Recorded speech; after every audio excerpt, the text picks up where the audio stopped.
আমাদের এই জয়পুর আর একটি চপ সংগ্রহ খেয়ে দেখুন এই জয়পুর কাশ্মীর চপ কি দারুণ মিশ্রিত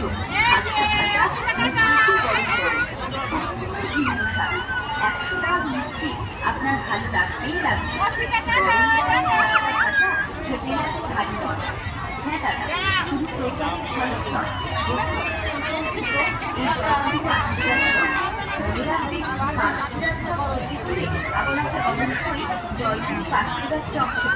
মেলা প্রাঙ্গণে যে কোনো ধরনের যানবাহন সহ প্রবেশ সম্পূর্ণভাবে নিষেধ। মনে রাখবেন, মেলা প্রাঙ্গণে আপনি সর্বদা সিসিটিভি ক্যামেরার আওতায় রয়েছেন, তাই মেলা প্রাঙ্গণে ধূমপান থেকে বিরত থাকুন। একে অপরকে